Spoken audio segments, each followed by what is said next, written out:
Hébreux chapitre 3. En conséquence, frères saints, vous qui avez en partage une vocation céleste, considérez l'apôtre et grand prêtre de notre profession de foi Jésus.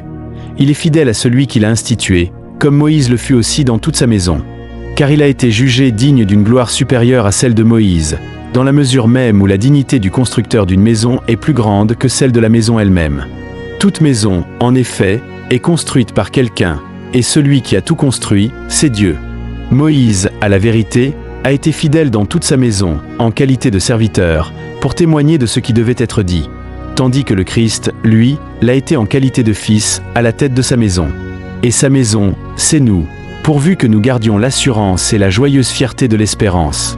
C'est pourquoi, comme le dit l'Esprit Saint, aujourd'hui, si vous entendez sa voix, n'endurcissez pas vos cœurs comme cela s'est produit dans la querelle, au jour de la tentation dans le désert, où vos pères me tentèrent, me mettant à l'épreuve, alors qu'ils avaient vu mes œuvres pendant 40 ans.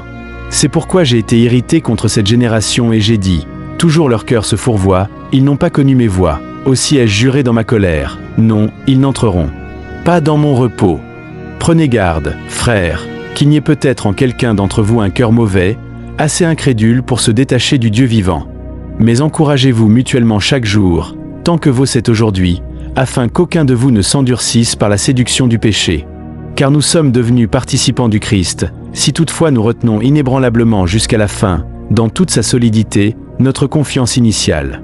Dans cette parole, aujourd'hui, si vous entendez sa voix, n'endurcissez pas vos cœurs comme cela s'est produit dans la querelle. Quels sont donc ceux qui, après avoir entendu, ont querellé? Mais n'étaient-ce pas tous ceux qui sont sortis d'Égypte grâce à Moïse? Et contre qui s'irrita-t-il pendant 40 ans? N'est-ce pas contre ceux qui avaient péché et dont les cadavres tombèrent dans le désert? Et à qui jura-t-il qu'ils n'entreraient pas dans son repos, sinon à ceux qui avaient désobéi? Et nous voyons qu'ils ne purent entrer à cause de leur infidélité.